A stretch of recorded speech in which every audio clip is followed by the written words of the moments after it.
Welcome to my YouTube channel economics world. आज हम पढ़ेंगे आय का 3 क्षेत्रीय मॉडल। आय के 3 क्षेत्रीय मॉडल में हम पढ़ते हैं। सबसे पहले हम आते हैं कि आय का 3 क्षेत्रीय मॉडल क्या होता है।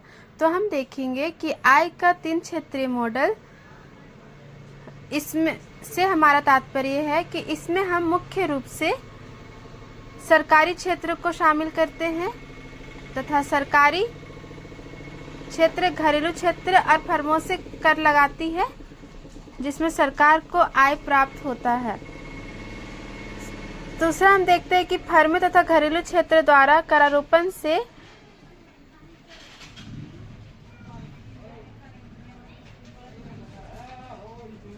इसमें सरकार को आय प्राप्त होती है।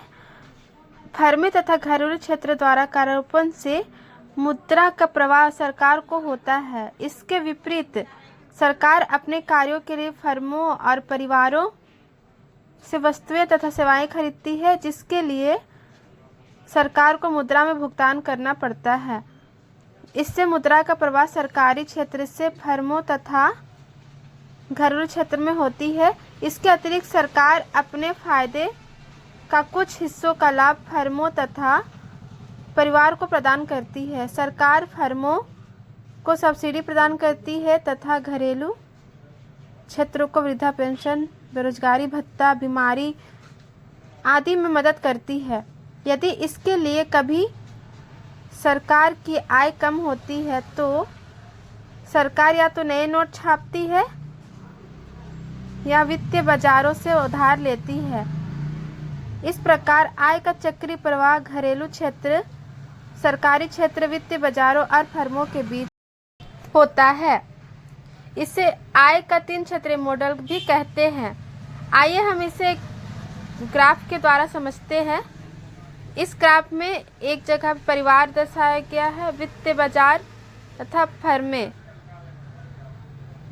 यहाँ पे हम देखते हैं कि इस चित्र से स्पष्ट है कि इस चित्र के मध्य भाग में वित्तीय बाजारों को दिखाया गया है तथा निचले भाग में सरकारी क्षेत्र को दिखाया गया है। इस चित्र में यह दर्शाया गया है कि सरकार परिवार तथा फर्मों पर कर लगाती है, जिससे सरकार को फर्म तथा परिवार के करारोपण द्वारा आय प्राप्त होती है, जिसे तीर चिन्ह द्वारा दर्शाया गया है। यहाँ पर हम देख सकते हैं, यहाँ पर सरकार परिवार पर टैक्स लग रही है, फर्मों पर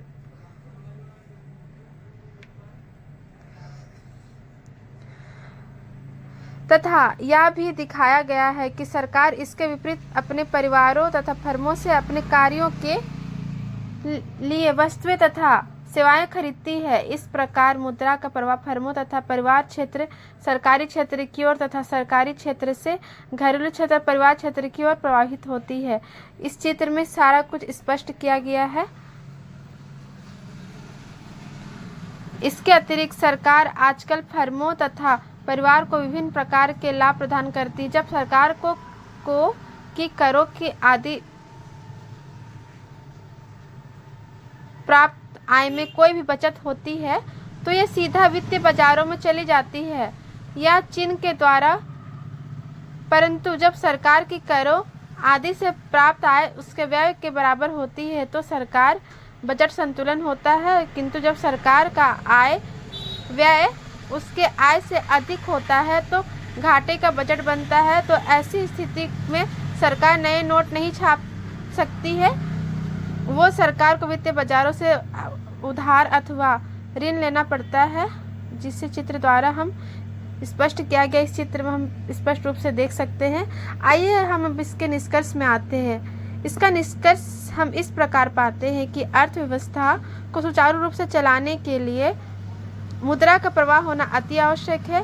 मुद्रा के चक्रीय प्रवाह में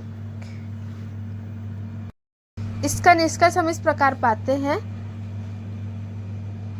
कि अर्थव्यवस्था को सुचारू रूप से चलाने के लिए मुद्रा का प्रवाह होना अति आवश्यक है। मुद्रा के चक्र प्रवाह से सरकार द्वारा आर्थिक स्थिति में सुधार किया जा सकता है। हम देखते हैं कि अर्थव्यवस्था आय के 3 क्षेत्रीय मॉडल में सरकार अर्थव्यवस्था में आर्थिक सुधार लाने के लिए बजट बनाती है तथा बजट में संतुलन बनाए रखने के लिए सरकार कर लगाती है तथा कभी कभी आवश्यकता पड़ने पर वित्तीय बाजारों से ऋण प्राप्त करती है। Thank you.